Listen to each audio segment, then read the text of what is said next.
Selamat pagi, Bapak, Ibu, Saudara sekalian yang kami kasih dalam Tuhan Yesus Kristus. Selamat berjumpa kembali dengan kami dari Restoration Christian Church di Los Angeles. Hari ini hari Minggu, tanggal 1 Maret tahun 2026. Saya Harili, Gembala Sidang. Dan hari ini kita akan membahas sebuah topik yang saya beri judul Mistaken Identity, identitas yang salah diterima, salah dimengerti. Kita akan mulai dalam doa. Tuhan Yesus, kami menyerahkan pembahasan firman pagi hari ini sepenuhnya ke dalam tangan Tuhan. Berbicara kepada kami siap menerima kebenaran firman-Mu dengan hati penuh dengan ucapan syukur dan terima kasih. Di dalam nama Tuhan Yesus, haleluya. Amin. Baik Bapak, Ibu, Saudara sekalian, mari kita buka Alkitab kita kepada Injil Matius, pasal yang ke-16, ayat 13 sampai dengan ayat 17.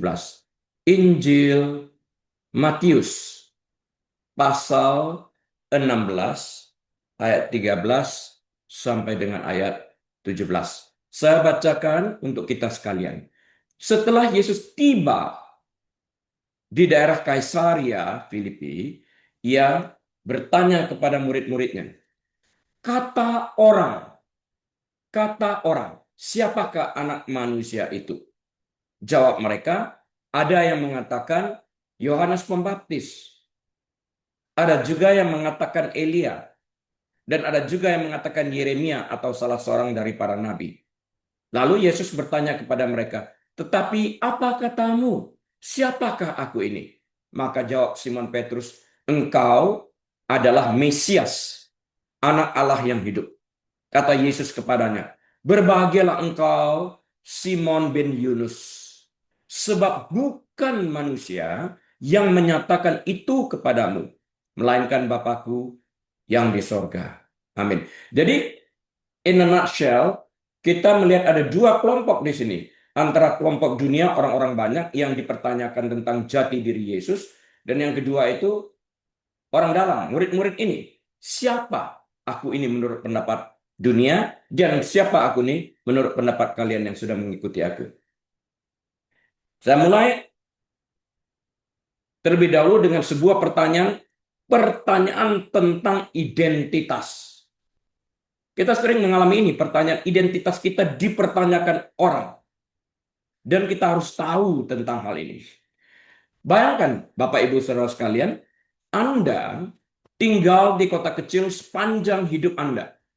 Semua orang mengenal Anda sebagai orang pendiam yang bekerja di toko perkakas setempat. Orang tahu tentang akan hal ini.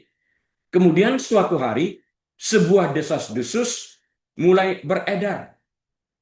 Beberapa orang mengatakan, Anda sebenarnya adalah agen rahasia yang sudah pensiun. Yang lain bersumpah, Anda adalah seorang miliarder yang bersembunyi di balik kedok Anda yang bekerja di toko perkakas setempat. Beberapa orang mengira Anda adalah kerabat pendiri kota yang telah lama hilang. Macam-macam suara itu terdengar. Nah, kota itu ramai, tetapi tidak ada yang bertanya siapa Anda sampai sekarang. Desas-desus beredar, tapi tidak ada yang bertanya. Inilah suasana dalam Matius pasal yang ke-16. Suasananya seperti ini. Yesus dan murid-muridnya telah melakukan perjalanan ke wilayah Kaisaria Filipi. Sampai ke sana. Ini bukan sembarang lokasi, Bapak Ibu Saudara sekalian. Itu adalah tempat yang dipenuhi dengan kuil-kuil untuk dewa-dewa Yunani dan sebuah kuil marmer besar yang didedikasikan untuk kaisar. Itu adalah latar belakang dari identitas yang bersaing antara Yesus anak Allah melawan dewi-dewi yang ada di sana. Dewa-dewa dan dewi-dewi ini semua.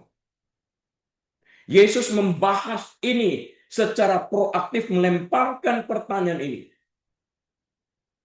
Dalam ayat 13, Yesus tiba di Kaisaria Filipi. Ia bertanya kepada murid-muridnya, kata orang, siapakah anak manusia ini? Siapa? pertanyaan ini diarahkan kepada pendapat umum. Orang-orang di luar, dengan perkataan lain, ia bertanya tentang pendapat dunia. Siapa sih menurut orang aku ini? Matius 16 ayat 14 memberi kita jawaban yang berasal dari dunia ini. Menurut pendapat orang banyak ini. Ada yang mengatakan Yohanes Pembaptis. Ada juga yang mengatakan Elia. Ada juga yang mengatakan Yeremia atau salah seorang dari para nabi. Semua tokoh-tokoh yang hebat-hebat yang diutarakan orang memperbandingkan atau menyamakan, menyetarakan Yesus dengan pribadi-pribadi masa lampau ini. Pribadi masa lampau. Sekilas, Bapak Ibu Saudara sekalian, ini tampak seperti pujian. Tampaknya seperti itu. Kalau kita tidak mengenal identitas pribadi Yesus ini, kita melihatnya sebagai sebuah pujian. Tapi apakah sebenarnya seperti itu? Kalau kita belajar Alkitab, yang lalu saya ingatkan, observation, interpretation, application ini selalu harus kita sertakan di dalam menginterpretasikan Alkitab, menelaah latar belakangnya. Kelihatannya seperti pujian, tapi tanpa mengerti Yesus itu siapa, mungkin kita anggap itu pujian. Tapi jika kita mengerti siapa Yesus itu, kita akan melihat dari sudut pandang yang berbeda. Mari kita bahas. Orang-orang membandingkan Yesus sekali lagi dengan tokoh-tokoh terkemuka, para imam, orang yang beriman lah. Tetapi seperti yang akan kita lihat, dekat dengan kebenaran tidak sama dengan mengetahui kebenaran. Dekat dengan kebenaran tidak sama dengan mengetahui kebenaran. Yang lalu saya membahas tentang Yudas Iskariot, dekat dengan sang terang, dekat dengan sang kebenaran, and yet Yudas tidak mengerti siapa Yesus itu sesungguhnya. Maka dia bersedia menjual, merendahkan Yesus sebagai anak Allah menjadi seorang budak yang dapat digantikan, menjadi seorang hamba. Upah seorang hamba yang ditawarkan 30 keping perak. Hamba itu dapat diganti anytime. Begitu macam direndahkannya. Dekat, tapi tidak dekat. Jangan sampai kita memiliki pengertian seperti itu. Kita harus tahu siapa yang kita sembah. Kita harus tahu siapa Yesus itu, identitas pribadi sebagai anak Allah itu. Jangan sampai kita lengah tentang hal ini, sehingga kita menjual dia demi mendapatkan keuntungan pribadi. Ayat ini mengajarkan kita tentang bahaya opini publik dan perlunya perjumpaan pribadi dengan Kristus. Kita harus berjumpa secara pribadi. Mari kita belajar tentang sebuah metafora tentang mempergunakan teropong yang kabur, yang kabut, rusak, sehingga kita kalau melihat pohon di balik awan-awan yang begitu tebalnya, kita nggak melihat dengan jelas. Nah, untuk memahami Matius pasal 16 ayat 14 ini, bayangkan Anda memiliki sepasang teropong tua yang kabur. Kotor, ya. Bayangkan Anda berdiri di tepi tebing, melihat sebuah kapal megah di tengah laut. Kapal megah di tengah laut. Anda memberikan teropong itu kepada sekelompok teman Anda. Teman pertama melihat melalui teropong itu dan berkata, itu burung putih raksasa. Teman kedua sedikit menyesuaikan fokus dan berkata, tidak, itu bongkahan es yang mengambang, warnanya juga putih.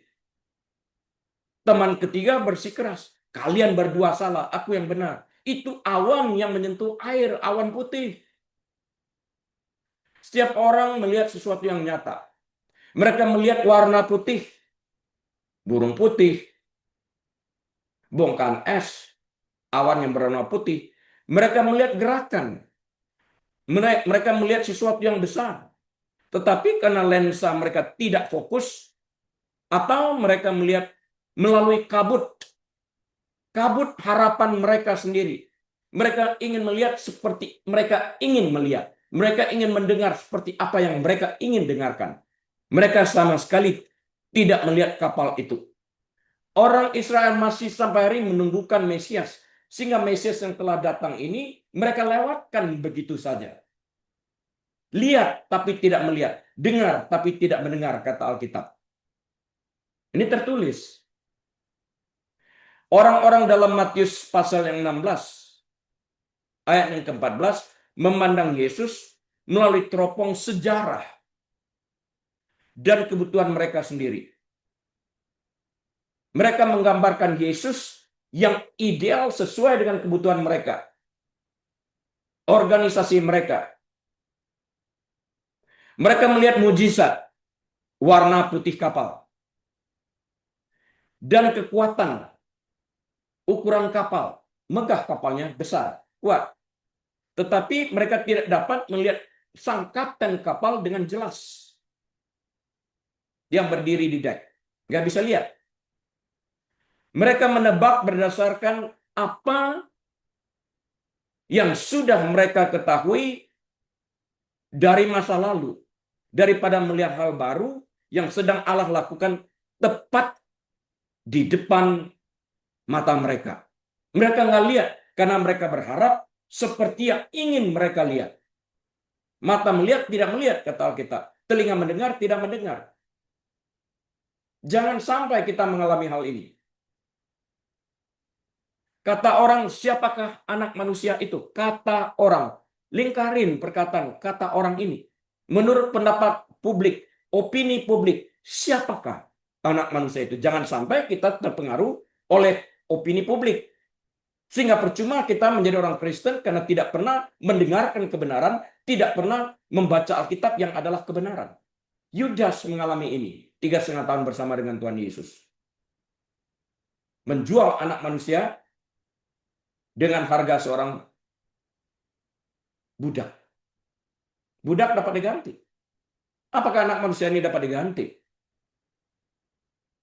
Kata orang, siapakah anak manusia itu? Matius 16 ayat 13 tadi. Ada yang mengatakan Yohanes Pembaptis. Kita berhenti di sana. Ada yang mengatakan Yohanes Pembaptis. Nah, tebakan yang pertama disebutkan dalam Matius 16 ayat 13 adalah Yohanes Pembaptis. Orang banyak opini publik mengatakan dia Yohanes Pembaptis. Ini mungkin tampak aneh karena Yohanes dan Yesus adalah sepupu, cousins, dan hidup mereka pada waktu yang sama, beda 6 bulan dikatakan. Namun Yohanes baru saja dieksekusi oleh Raja Herodes. Nah, ketika orang-orang mengatakan Yesus adalah Yohanes Pembaptis, mereka mengungkapkan apa? Mereka mengungkapkan rasa bersalah dan ketakutan. Raja Herodes sendiri sangat takut bahwa Yesus adalah Yohanes yang kembali dari kubur untuk menghantuinya karena dosa-dosanya. Disebutkan dalam Alkitab. Dia melakukan begitu banyak kuasa dalam mujizatnya. Ini Yohanes yang bangkit di dalam dia, kata Alkitab. Ya. Bagi orang awam, Bapak Ibu Saudara sekalian, membandingkan Yesus dengan Yohanes berarti mereka melihat dia, Yesus, sebagai pengkhotbah pertobatan. Yohanes Pembaptis kan pengkhotbah pertobatan. Bertobatlah, bertobatlah. Kerajaan Allah sudah dekat. Nuh juga sama message-nya. Orang nggak suka. Berapa orang bertanya, kenapa Anda selalu bercerita tentang Yesus? Mengapa nggak mau bicara tentang kemakmuran? Enak didengar. Jawaban saya singkat, tanpa Yesus tidak ada kekristenan hari ini. Yesus datang untuk menyelamatkan orang. Itu janjinya bagi orang yang percaya kepadanya. Ya. Jangan sampai kita melencengkan tujuan awal daripada Yesus ini untuk membayar upah dosa dengan memelintir. Kalau engkau percaya Yesus, engkau diperkaya. Tidak ada pernyataan ini. Jadi sekali lagi, bagi orang awam membandingkan Yesus dengan Yohanes Pembaptis berarti mereka melihat Yesus sebagai pengkhotbah pertobatan. Padahal Yesus beyond that statement. Lebih daripada statement itu. Mereka menyadari bahwa Yesus seperti Yohanes Pembaptis memanggil mereka untuk bertobat dari kehidupan dosa mereka. Artinya, Yesus memanggil mereka untuk bertobat dan menghasilkan buah yang sesuai dengan pertobatan mereka. Mereka melihat guntur dalam suaranya. Artinya suaranya mengguntur. Tapi apa artinya suara mengguntur tanpa ada niat untuk bertobat? Bagus ya khotbahnya. Apalagi kalau orang yang sekarang, bagus ya, lucu banget. Seperti stand up komedi. Ngapain? Kalau jiwa kita terhilang. Tetapi mereka melewatkan kasih karunia yang ada di tangan Yesus ini. Nggak melihat dia membawa kasih karunia ini untuk menyelamatkan. Yang kedua, ada yang mengatakan Elia. Elia adalah superhero perjanjian lama. Kenapa? Karena Elia ini menurunkan api dari surga. Dan sebenarnya ia tidak pernah mati. Ia diangkat ke surga dalam angin puting beliung disaksikan oleh Elisa, pengikutnya, yang menggantikan dia setelah itu. Orang-orang Yahudi menunggu Elia kembali sebelum hari Tuhan yang dahsyat, yang besar, dan yang mengerikan itu. Akan datang sini nanti. Dengan menyebut Yesus Elia, orang-orang mengatakan apa? Dengan menyebut Yesus Elia, orang-orang mengatakan ia adalah orang yang memiliki kekuatan yang luar biasa. Bisa menurunkan api Elia. Yesus membangkitkan orang yang mati. Memberi penglihatan kepada orang yang lahir buta. Orang tuli mendengar, orang lumpuh berjalan, dan sebagainya. Ia akan menggulingkan musuh-musuh kita, orang Romawi, seperti Elia menggulingkan para nabi Baal. Masih ingat 850 all in all? Ya. Mereka menginginkan pembebasan politik. Mereka mencari seorang pekerja mukjizat yang akan memperbaiki masalah eksternal mereka di bawah tindihan pemerintahan Romawi. Meskipun Yesus berkuasa, menamakannya hanya sebagai Elia akan membatasi Yesus hanya sebagai alat untuk kenyamanan duniawi mereka. Yang lain mengatakan apa? Ada yang mengatakan Yohanes Pembaptis tadi, ada yang mengatakan Elia, ada juga yang mengatakan Yeremia atau salah satu dari nabi. Nah, Yeremia itu dikenal sebagai apa? Masih ingat? Dia dikenal sebagai the weeping prophet, nabi yang menangis, the weeping prophet. Dia adalah seorang pria yang sangat berduka, yang menderita bersama dengan bangsanya. Ini Yeremia. Ketika orang-orang melihat Yesus menangis di makam Lazarus, atau menunjukkan belas kasihan yang mendalam kepada orang-orang yang remuk hati, mereka berpikir, dia pasti Yeremia. Mereka menyamarkan tanpa mengerti identitas aslinya. Menukar identitas ini, membatasinya. Kelompok ini melihat Yesus sebagai guru yang penuh belas kasih. Mereka menyukai kebaikannya, kemurahannya, kesederhanaannya. Mereka merasa terhibur oleh kehadirannya yang membawa damai sejahtera. Tetapi sekali lagi, mereka gagal untuk melihat jati diri sesungguhnya sebagai anak Allah. Jika Yesus, saya ulang, jika Yesus hanya seorang guru hebat atau teman yang penuh belas kasih, seorang yang penuh dengan rasa damai, membawa kenyamanan, dia dapat menghibur kita sekalian dalam dosa-dosa yang kita lakukan. Namun dia tidak dapat menyelamatkan kita dari dosa-dosa tersebut jika dia hanya guru yang hebat atau sahabat yang baik. Dia tetap manusia. Nah, saya ingin memberikan kesaksian di sini dari kisah nyata dari C.S. Lewis dan guru moral yang hebat. Ini pandangannya dulu sebelum bertobat. Jadi, salah satu contoh terbaik dari zaman modern ini adalah dari seorang yang bergumul dengan opini publik. Matius 16:14 ini adalah C.S. Lewis, penulis terkenal dari The Chronicles Narnia. Perlu dibaca buku ini. Ini buku kedua terlaris setelah Alkitab juga ini. Cukup laris maksud saya demikian. Ya, buku ini bagus. Sebelum menjadi seorang Kristen, Lewis adalah seorang profesor brilian di Oxford dan seorang ateis. Ia, Lewis, memandang Yesus melalui teropong seorang sejarawan, ahli sejarah ya, yang menganggap Yesus sebagai pribadi yang menarik. Ia melihat Yesus sebagai guru moral yang hebat dan mungkin semacam tanda petik nabi di pandangan dia pada waktu itu. Mirip dengan orang-orang dalam Matius 16 ayat 14 yang mengatakan bahwa Yesus adalah salah satu nabi. Perhatikan ini baik-baik, jangan kelewatan.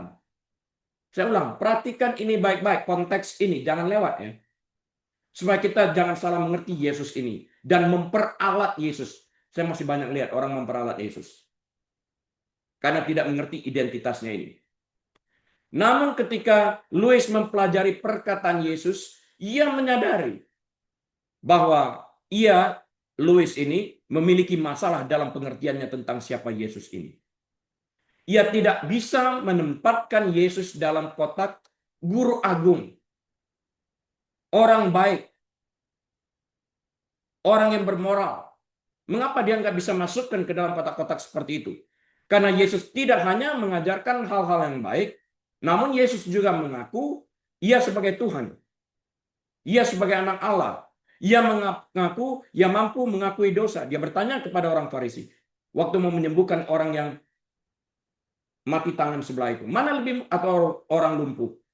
Mana yang lebih mudah mengatakan dosamu sudah diampuni, atau aku berkata berjalanlah supaya engkau mengetahui anak manusia mampu mengampuni dosa dunia ini. Aku berkata kepada orang lumpuh ini, bangkit dan berjalanlah, angkat tilammu.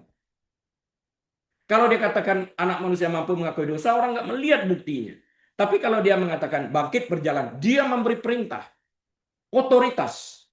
Yesus tidak mengatakan Tuhan tolonglah sembuh, enggak. Dia mengatakan bangkit dan berjalanlah. Kalau kita berdoa tolong sembuhkan orang ini Tuhan dalam kuasa bilur-bilurmu. Yesus, I say, verily, verily, I say unto you. Sesungguhnya aku berkata kepadamu. Kalau Nabi, thus says the Lord, demikianlah firman Tuhan. Beda level. Ya. Yesus mengaku mengampuni dosa. Ia mengaku sebagai satu-satunya jalan menuju Bapa surgawi. Di sini yang membuat C.S. Lewis sadar. Dia bukan hanya mengajarkan moral. Dia bukan hanya menyembuhkan. Dia bukan hanya mengubah air menjadi anggur dan segala macamnya ini. Tapi dia mengatakan jati dirinya, aku anak Allah, I'm the son of God. Dan dia mengatakan dia mampu mengampuni dosa, berarti dia menyatakan dirinya Tuhan. Tersadar C.S. Lewis di sana. Lewis terkenal menulis bahwa Anda tidak bisa, saya ulang, C.S. Lewis mengatakan Anda tidak bisa begitu saja menyebut Yesus sebagai guru moral yang hebat. Ia berpendapat bahwa seseorang yang mengatakan hal-hal yang dikatakan Yesus akan menjadi orang gila, lunatic. Seperti orang mengatakan dirinya, aku ini telur rebus. Aku ini kucing, walaupun dia manusia. Berapa banyak sekarang orang di jalanan mengatakan itu. Atau iblis dari neraka mereka barangkali. Satu-satunya pilihan lain adalah bahwa ia memang seperti yang ia katakan, Tuhan. Kalau sekarang ada orang mengatakan, aku ini anak Allah. Aku ini datang dari surga. Aku ini penebus. Orang gila itu. Pertanyaannya, apakah Yesus ini gila atau dia benar-benar seperti itu? Kita pelajari latar belakangnya yang mendukung semua pernyataannya ini. C.S. Lewis sampai kepada kesimpulan itu. Ternyata apa yang dikatakan ini membuktikan jati dirinya sebagai anak Allah. Sebagai anak Allah, apakah kita ingin menurunkan derajatnya, identitasnya, menjadi seorang budak yang diperjualbelikan seperti Yudas Iskariot? Tanpa kita sadari, tanpa mengerti akan hal ini, kita pun dapat menjual Yesus ini demi kemakmuran. Perhatikan ini baik-baik. Jangan sampai kita lupa dan menurunkan level anak Allah ini menjadi budak yang diperjualbelikan. Dalam pengertian Yudas, budak dapat diganti. Kalau dia mengerti Yesus sebagai anak Allah, itu tidak dapat diganti. Jangan sampai kita menggantikan Yesus ini dengan patung. Jangan sampai kita menggantikan Yesus ini dengan kemakmuran, memperjualbelikan dia. menjual iman kita. Do not. I say again, do not. Louis harus melampaui beberapa orang yang mengatakan ini.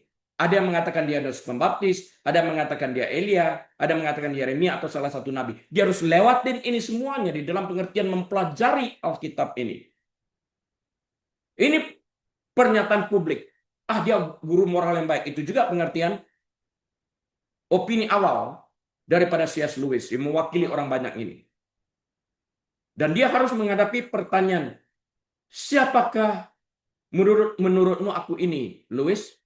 Siapakah aku ini menurutmu, Hari, Lina, Lisa, Romi, Fani, dan semuanya ini? Siapa aku ini menurut kamu pribadi?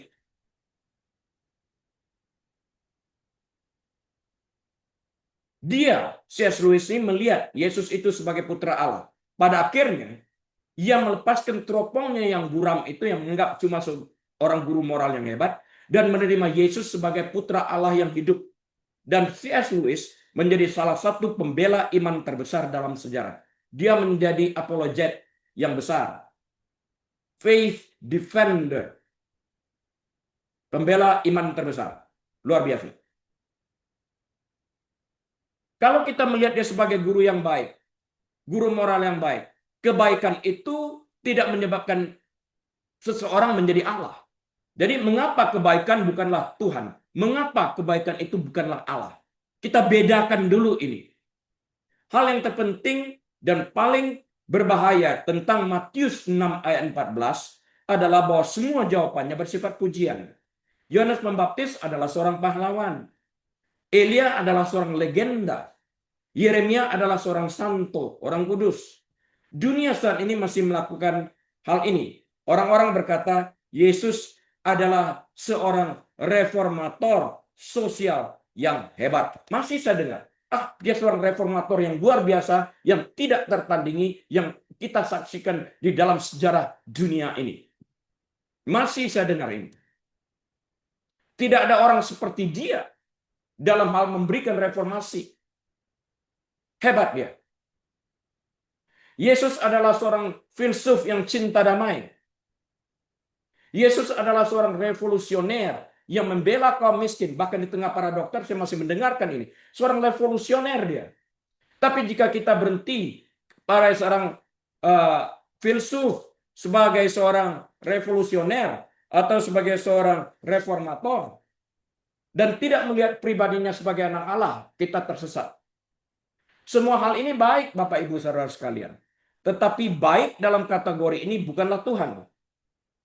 Jika kita hanya melihat Yesus sebagai orang baik, kita masih tersesat dan destinasi kita masih neraka.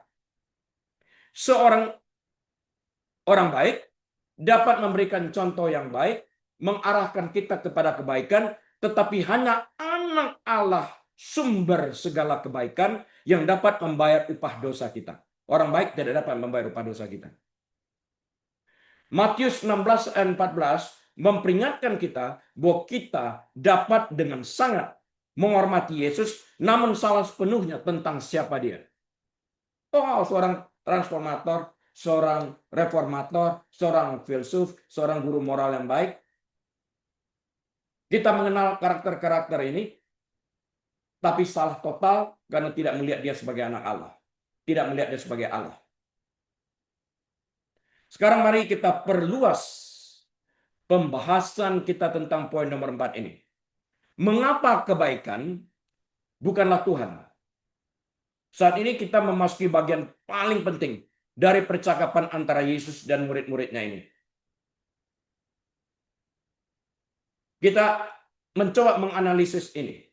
Dalam Alkitab, Bapak Ibu Saudara sekalian, transisi dari pendapat orang banyak ke kebenaran Kristus adalah perbedaan antara cerita yang bagus dan kenyataan yang menyelamatkan jiwa. Jangan sampai kita hanya melihat Yesus sebagai cerita yang bagus, indah, tapi gagal melihat dia sebagai Juru selamat yang membayar upah dosa. Levelnya berbeda, identitasnya berbeda. Untuk membantu kita memahami hal ini secara mendalam, kita harus melihat kesenjangan antara menjadi pahlawan dan menjadi juru selamat. Kita bedakan ini di dalam belajar Alkitab. Selalu kita mencoba menggali sedalam mungkin, kita menganalisis, memisahkan ini. Pahlawan, oke. Kalau dia pahlawan, apakah dia juga juru selamat? Pisahkan ini. Kita bedakan kesenjangan ini antara menjadi pahlawan dan menjadi juru selamat. Anatomi Yesus yang baik versus Yesus yang adalah Allah. Mari kita bedahin. Ketika orang-orang dalam Matius 16 ayat 14 membandingkan Yesus dengan Yeremia atau para nabi, mereka memberikan penghormatan tertinggi yang dapat diterima manusia kepadanya berdasarkan pencapaian Yeremia atau salah satu nabi yang dimaksudkan, Yohanes Pembaptis, Elia dan sebagainya ini. Jadi mereka melihat sejarah pencapaian dari para nabi ini, melabelkan kira-kira seperti itu. Mungkin less. Tapi paling tidak dia orang baik. Yang memiliki kuasa seperti Elia. Menurunkan api dan semuanya. Dia membangkitkan orang mati. Tapi mereka tidak melihat dia sebagai anak Allah. Tidak melihat dia sebagai Tuhan. Aku dan Bapa adalah satu. Mereka nggak lihat ini. Dalam pikiran mereka, mereka sangat menghormatinya. Karena mereka menghormati para nabi ini. Tetapi ada jebakan teologis yang besar dalam menyebut Yesus baik tanpa menyebutnya Allah. Ini dia sadari juga oleh C.S. Lewis. Hanya menyebut dia sebagai orang baik tanpa menyebut dia Allah, salah total, kekalahan besar. Make sure kita mengajarkan kepada orang sekitar kita, orang-orang di sekitar kita yang paling dekat adalah keluarga kita. Jangan sampai kita memberi contoh yang salah, mengatakan dengan mulut dia Allah, tapi dalam perilaku kita, kita tidak memperlakukan dia sebagai Allah. Kita abaikan dia.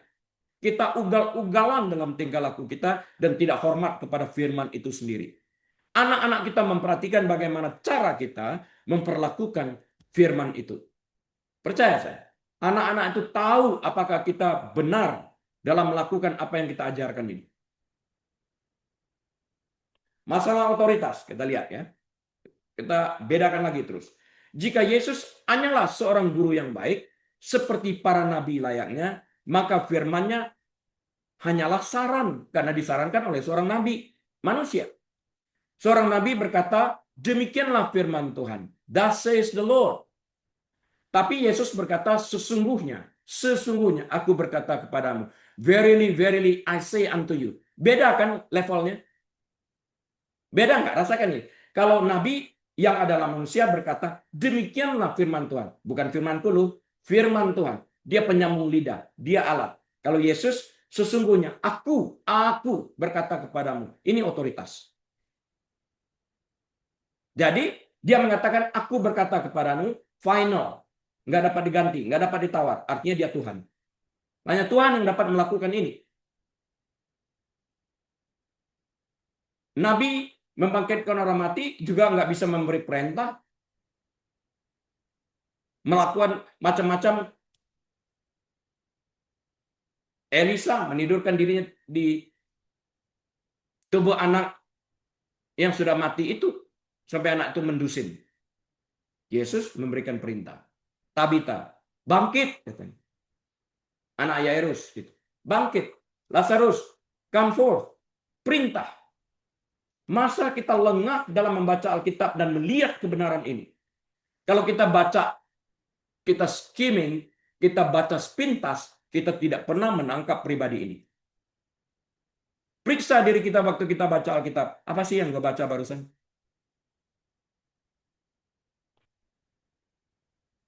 Jika Yesus hanya seorang baik, kita dapat memilih dan memilah ajarannya. Mana yang kita sukai? Kalau dia sebagai guru yang baik, manusia. Bukan Tuhan. Kita mungkin menyukai ajaran tentang mengasihi sesama, tetapi mengabaikan ajarannya tentang memikul salib. Namun jika dia adalah putra Allah yang hidup, maka firman-Nya bukanlah saran. Itu adalah otoritas tertinggi atas hidup kita. Uang kita, hubungan kita, dan masa depan kita. Saya lebih suka mengatakan, perhatikan firman itu, selidiki firman itu, lihat firman itu. Bukan apa yang saya katakan. Periksa kembali. Kalau saya kan Anda berkata, ya pastor boleh ngomong sampai berbuih mulutnya, kalau kami nggak mau, kami nggak mau. Saya mengatakan periksa firman Tuhan. Supaya kalian nggak salah. Jika itu benar, kerjakan, karena firman Tuhan tidak dapat ditawar. Masalah pembayaran. Di sini metafora hutang muncul. Nabi tidak membayar upah dosa kita. Tuhan Yesus yang membayar upah dosa kita. Orang baik tidak dapat membayar upah dosa kita. Disinilah metafora hutang itu muncul. Sekali lagi saya katakan. Bayangkan Bapak Ibu Saudara sekalian, kita berutang kepada bank sebesar 10 juta dolar. Wah, besar itu 10 juta dolar. Seorang orang baik mungkin datang kepada kita dan berkata, Bapak, Ibu, saya sangat menyesal Anda berhutang begitu banyak. Ini ada buku tentang cara mengelola uang Anda dengan lebih baik. Orang itu adalah orang baik. Dia peduli kepada kita. Dia adalah tanda petik nabi kebijaksanaan keuangan. Dan dia baik. Tetapi kebaikannya tidak membayar hutang kita. Kita tetap saja bangkrut, tetap saja berutang 10 juta dolar, tetap saja tidak terbayar 10 juta dolar ini. Orang-orang dalam Matius 16 ayat 14 melihat Yesus sebagai orang yang memiliki buku kebijaksanaan keuangan. Mereka melihat dia sebagai seorang yang dapat mengajari mereka cara hidup lebih baik. Seperti seorang psikolog, seorang filsuf. Tetapi Petrus melihat sesuatu yang lain. Petrus melihat Yesus sebagai orang yang memiliki 10 juta dolar di sakunya untuk membayar hutang. Ini pandangan Petrus tentang Yesus. Hanya Tuhan yang dapat membayar upah dosa kita. Hanya Tuhan yang dapat membayar upah dosa kita. Titik. Dia bayarkan kepada Allah Bapa itu. Darahnya dicurahkan. Bapa menerima. Jika Yesus bukan Tuhan, salib hanyalah kecelakaan tragis. Saya ulang, jika Yesus bukanlah Tuhan, salib hanyalah kecelakaan tragis yang melibatkan orang baik. Namun jika dia adalah Tuhan, salib adalah pembayaran untuk dunia, untuk orang yang percaya kepadanya. Upah dosa. Beda pengertian, beda kelas.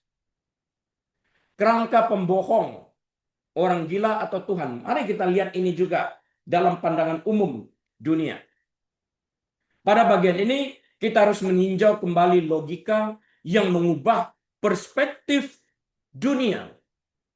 Orang sering mencoba untuk menjinakkan Yesus dengan menempatkan Yesus dalam kategori nabi. Karena seorang nabi aman. Dia manusia. Dia tidak dapat mencelakakan kita. Nabi tidak dapat mengirim kita ke dalam neraka kan? Dan juga tidak dapat membayar upah dosa kita. Aman, kita bermain aman. Kategorikan aja dia sebagai nabi, sebagai manusia. Mengapa? Supaya kita tidak bertanggung jawab. Karena Tuhan itu ada, dan kita bertanggung jawab terhadap apa yang kita lakukan. Seorang nabi tetap berada di masa lalu. Mati, sesudah itu nggak ada lain lagi. Tapi Yesus menolak untuk tetap berada di masa lalu. Dia berada di masa sekarang. Mati, bangkit lagi. Hidup sampai selamanya. Dia berada dalam masa sekarang. The here and now. Ini Tuhan. Berbeda dengan manusia. Kemudian kita akan melihat poin yang lain. The false safe ground. The false safe ground. Landasan aman yang palsu. Banyak orang hari-hari ini mengatakan, aku tidak dapat menerima mujizat atau keilahiannya. Tidak dapat menerima kebangkitannya. Tetapi aku sangat menyukai ajaran moralnya dalam khotbah di bukit Matius pasal yang kelima. Tetapi lihatlah, apa yang sebenarnya dikatakan Yesus. Lihat apa yang Yesus katakan tentang pribadinya sendiri. Coba dengarkan ini baik-baik ya, jangan lewatkan ini. Ini kuncinya. Yesus mengaku telah ada sebelum Abraham. Tertulis dalam Yohanes pasal yang ke-8 ayat 58. Yohanes 8 ayat 58. Before Abraham was, I was. Perkataan yang terkenal. Marah orang Farisi karena mendengar perkataan itu, mereka tahu bahwa dia menunjukkan dirinya adalah Tuhan. Kamu baru umur berapa sih? 30-an? Kok berani bilang before Abraham was, I was? Who are you? Menyetarakan dirimu dengan Allah. Blasphemy. Ia mengaku telah ada sebelum Abraham. Ia mengaku akan menghakimi seluruh dunia. Matius 25 ayat 31 dan 32. Matius 25, 31 dan 32. Yesus mengaku akan menghakimi seluruh dunia. Artinya perkataan terakhir dari dia. Yesus mengaku bahwa ia dan Bapa adalah satu. Yohanes 10 ayat 30. Yohanes 10 ayat 30. Aku dan Bapa adalah satu. I and the Father are one. Aku dan Bapa adalah satu.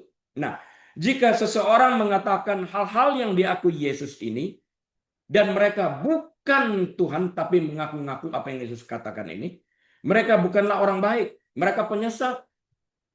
Mereka adalah seorang pembohong. Seorang yang sengaja menipu miliaran orang. Atau orang gila. Seorang yang benar-benar percaya bahwa mereka adalah Tuhan, tetapi mereka sakit jiwa. Barusan ini ada kan di Afrika, tapi sekarang sudah ditangkap. Buat kapal besar karena hujan banjir. Padahal Alkitab sudah mengatakan tidak akan ada banjir seperti yang zamannya Nuh. Itu akibat orang nggak pernah baca Alkitab, percaya kepada ungkapan orang mengaku nabi ini. Nabi palsu. Kita tidak akan menyebut seorang pembohong sebagai guru moral yang hebat, bukan? Dan kita tidak akan menyebut orang gila sebagai nabi yang hebat, bukan? Harus hati-hati banget di dalam hal ini. Oleh karena itu, pilihan bahwa Yesus hanya guru yang baik tidak mungkin dan tidak dapat kita terima. Kita dihadapkan pada pilihan. Dia adalah monster, orang gila, atau dia adalah sungguh-sungguh Tuhan. Seperti yang dikatakannya tadi, ia mengaku dia ada sebelum Abraham, dia akan menghakimi seluruh dunia, dia dan Bapa adalah satu. Dan ini kebenaran, karena itu kita harus menerimanya sebagai Tuhan itu sendiri. Kisah nyata masih berlanjut. Kita lihat tentang pertobatan para pencari nabi modern yang ada hari-hari ini. Pertimbangan kisah banyak kaum intelektual modern yang seperti orang banyak dalam Matius 16 ayat 14 mencoba menjaga jarak dengan Yesus. Masih banyak orang pintar yang tidak percaya kepada Yesus. Pintar tetapi bodoh. Worship the created things rather than the creator. Menyembah apa yang diciptakan Tuhan dan tidak menyembah Tuhan. Ini kan kebodohan. Ada seorang jurnalis terkenal, ia bernama Malcolm McGregor. Hampir sepanjang hidupnya, Malcolm memandang Yesus sebagai tokoh simbolis atau memandang Yesus sebagai tokoh revolusioner yang hebat, yang tadi saya bahas juga. Malcolm menghargai keadilan sosial Yesus. Dia adil kepada semua orang. Ia melihat Yesus melalui lensa seorang reporter. Seorang yang harus dianalisis, bukan seseorang yang harus disembah. Namun seiring bertambahnya usia Malcolm McGregor ini, ia menyadari bahwa Yesus, keadilan sosial yang dipandangnya tadi, tidak dapat memperbaiki kegelapan yang ia lihat di dalam hati manusia. Yudas berada dengan sang terang tetapi memilih gelap, inches from the light. Minggu lalu kita khotbahkan ini. Ia menyadari bahwa seorang nabi dapat menunjuk pada terang, hanya menunjuk pada terang. Yohanes Pembaptis melakukan ini. Aku bukan dia. Aku datang setelah dia, walaupun dia lebih dulu lahir 6 bulan. Tapi membuka tali kasutnya aku tidak layak, kata Yohanes Pembaptis. Padahal pada zaman itu yang membuka tali kasut itu adalah para hamba, budak ini. Dia mengatakan aku tidak layak, berarti dia memposisikan dirinya lebih rendah daripada budak tersebut, sehingga jarak yang dibikinnya dengan Yesus itu semakin tinggi nilainya. Makanya dia katakan, biar dia semakin besar, aku semakin kecil. Itu pernyataannya. Nah, Malcolm ini berhenti melaporkan tentang Yesus sebagai tokoh sejarah dan mulai mengikutinya sebagai putra Allah. Sama dengan C.S. Lewis tadi, sadar akhirnya. Ia menyadari bahwa menyebut Yesus baik sebenarnya adalah penghinaan yang besar jika kita tidak menyebutnya juga sebagai Allah. Penghinaan atau menyetarakannya dengan salah satu manusia, para nabi ini.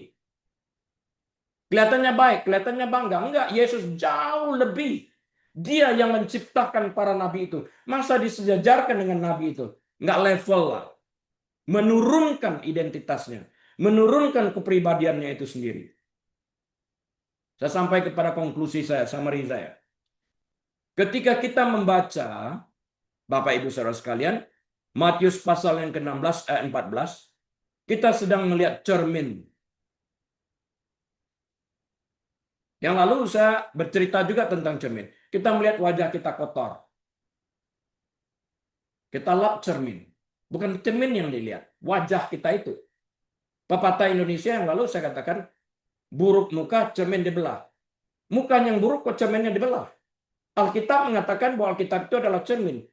Agar kita dapat bercermin terhadap kesalahan yang kita lakukan dan memperbaikinya. Yang disebut sebagai pertobatan. Hasilkanlah buah yang sesuai dengan pertobatan. Bukan hanya bibir yang mengatakan aku menyesal, tapi ada buahnya enggak. Saya mengingatkan termasuk diri saya sendiri, jangan sampai aku sudah melakukan ini Tuhan. Yakinkah? Yakinkah? Atau itu hanya sekedar bibir? Yesus mengatakan bangsa ini mendekat dengan bibir mereka, tapi hati mereka jauh daripadaku. Pertobatan harus datang bukan dengan bibir, tapi dari hati.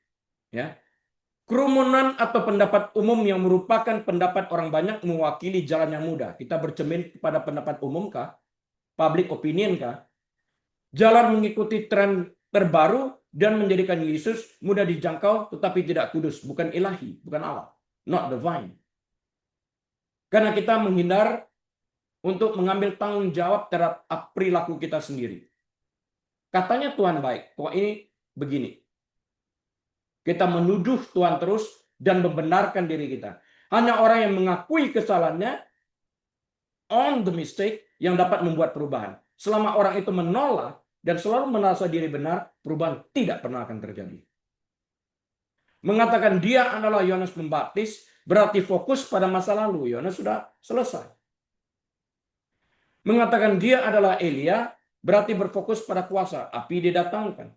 Mengatakan dia adalah Yeremia berarti berfokus pada kepribadian. Dia seorang yang lembut hatinya, menangis melihat penderitaan bangsa. Tetapi mengatakan engkau adalah Kristus, you are the Messiah. Berarti fokus pada pribadinya ini. Identitasnya. Levelnya berbeda kan? Jika kita hanya memiliki Yesus yang baik, kita memiliki Yesus yang tidak dapat menyelamatkan kita. Kita memiliki Yesus yang telah mati dan dikuburkan pada abad pertama. Tetapi jika kita memiliki Yesus Allah, the God Jesus, the Son of God, the Messiah, kita memiliki juru selamat yang hidup, yang telah mengalahkan maut, hidup sampai selamanya. Yang bersama kita ada saat ini, saat kita membahas firman Tuhan ini.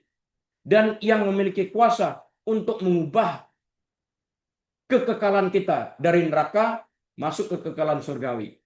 Tergantung pada kita, maukah kita beriman kepadanya. Pertanyaannya bukanlah, sekali lagi, pertanyaan bukanlah, apakah Yesus baik? Pertanyaannya adalah, apakah dia Allahmu? Apakah dia juru selamatmu? Apakah dia rajamu? Is he your Messiah? Is he your Savior? Is he your king? Is he your God? Kesimpulan dari mereka, pendapat umum, public opinion, ke kamu. Menurut kamu, aku ini siapa? Menurut mereka, aku siapa? Beralih, menurut kamu, aku siapa? Jadi kita jelas ya dalam membahas firman Tuhan ini. Matius 16 dan 14 adalah pengantar untuk momen terpenting dalam perjanjian baru, peralihan dari apa kata orang menjadi apa kata diriku. Yesus mendengarkan para murid melaporkan apa yang dikatakan orang banyak. Ia mendengarkan tentang teori-teori Yohanes Pembaptis, desas-desus tentang Elia, dan perbandingan dengan Yeremia atau salah satu nabi lainnya. Sekali kita berani membuat pernyataan, aku mengatakan dia itu Mesias, dia itu juru selamat, dia itu raja segala raja, dia itu Tuhan. Jika pernyataan itu bukan pengaruh daripada orang lain, tapi datang dari kedalaman hati kita, karena diterangi oleh Roh Kudus ini, kita akan selamanya tetap seperti itu. Jika kita berkata karena pengaruh dunia, ini akan berubah. Perhatikan tingkah laku kita dalam mengikuti Yesus ini. Kemudian ia mengarahkan teropongnya kepada murid. Menurut orang banyak ini kabur banget. Menurut kalian apa? Bersihkan dulu teropongnya. Okay?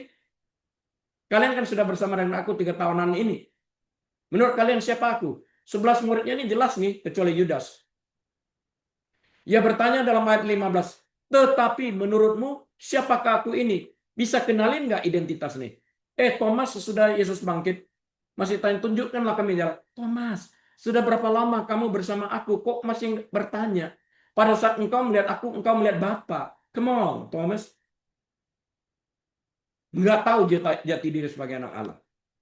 Petrus melangkah maju pada waktu itu. Akhirnya menjernihkan kabut yang ada. You are the Messiah. Engkau adalah Kristus. Engkau Mesias. Anak Allah yang hidup. You are the Christ. Engkau Kristus, Messiah. Matius 16 ayat 16. Pelajaran untuk kita pada hari ini, opini publik adalah pasir yang bergerak. A shifting sand. Shifting sand artinya tidak stabil. Tidak konsisten atau inkonsisten. Selalu berubah. Itu opini publik. Sesuai dengan apa yang mereka pikirkan saat itu. Seminggu sebelumnya, Hosana, Hosana, terpujilah dia yang datang dalam nama Tuhan. Seminggu lagi, salibkan dia. Crowd yang sama. Shifting sand. Tidak konsisten mereka. Jangan sampai kita menjadi bunglon. Yesus Tuhan, tapi perilaku kita tidak. Dunia akan selalu memiliki versi Yesus yang sesuai dengan suasana hatinya saat itu. Terkadang dunia menyukai Yesus keadilan sosial, Yesus kemakmuran, khususnya menceritakan tentang prosperity gospel, atau Yesus yang menghakimi. Jangan sampai ada di antara jemaat ini yang memiliki pengertian seperti ini. Perkaya aku Tuhan. Saya bertemu dengan beberapa orang seperti itu. Perkaya aku. Doakan aku pastor supaya aku kaya. Kamu sudah kaya. Supaya lebih kaya dan semakin kaya. Ngapain? Tapi kamu lupa kepada Tuhan itu. Tetapi Matius 16 ayat 14 mengajak kita untuk melihat melampaui beberapa orang mengatakan dia Yohanes Pembaptis, dia Elia, dia Yeremia. Lewati itu, lewati budaya, lewati opini masyarakat, lewati umpan media sosial, dan bahkan tradisi keluarga. Kita harus melihat dalam pengalaman pribadi kita untuk mengerti siapa Yesus, identitasnya. Apakah kita sampai ke kesimpulan, truly, he is the Son of God. Seperti serdadu Romawi itu yang pada waktu Yesus mengembuskan napas terakhir, terjadi gempa bumi, langit gelap, tirai terbelah, truly, he is the Son of God. Dia menyesal. Ini menantang kita untuk melihat manusia di kayu salib dan raja di kuburan yang kosong. Jangan puas dengan Yesus yang hanya seorang nabi dari masa lalu. Jangan puas dengan gambar buram melalui teropong tua. Carilah Allah yang hidup karena dia bukan hanya tokoh dalam buku sejarah. Dia adalah juru selamat yang berdiri tepat di depan kita saat ini. Amin. Mari kita berdoa. Tuhan Yesus, hamba-Mu telah selesai berbicara. Roh Kudus, Engkau terus melawat kami, berbicara kepada kami. sehingga kami dapat mengenal identitas-Mu sebagaimana Engkau adanya. Jemaat yang dikasihi Tuhan, mari kita buka pintu hati kita dan angkat kedua tangan kita. Tuhan memberkati engkau dan melindungi engkau. Tuhan menyinari engkau dengan wajahnya dan memberi engkau kasih karunia. Tuhan menghadapkan wajahnya kepadamu dan memberi engkau damai sejahtera. Tuhan membuat engkau menjadi kepala, bukan ekor. Tuhan menyebabkan engkau naik, tidak turun. Diberkati engkau saat engkau masuk. Diberkati engkau saat engkau keluar. Diberkati bakulmu, diberkati tempat adonanmu, diberkati lumbung-lumbungmu, diberkati kandunganmu, diberkati pelayananmu, diberkati kesehatanmu, diberkati pekerjaanmu, diberkati rumah tanggamu, diberkati anak cucumu, apapun yang kau kerjakan dengan kedua tanganmu. Tuhan berkati dan Tuhan buat berhasil agar nama Tuhan dapat dipermuliakan. Bila kita membuka lembaran waktu kita ini dengan hati penuh dengan ucapan syukur dan terima kasih. Dengan hikmat marifat daripada Allah Bapa, damai sejahtera dari Tuhan Yesus, dalam persekutuan yang manis dan erat bersama dengan Tuhan Allah Roh Kudus. Saat ini, bahkan sampai selama-lamanya. Yesus Tuhan datang kali keduanya, menyebut kita semua yang percaya kepadanya. Semua umat yang menerima berkat berkata bersama-sama, Amin. Baik Bapak Ibu Saudara sekalian, kebaktian telah selesai. Atas seizin Tuhan, kita akan berjumpa kembali minggu depan. Dari Los Angeles, saya Lee mohon diri. Shalom.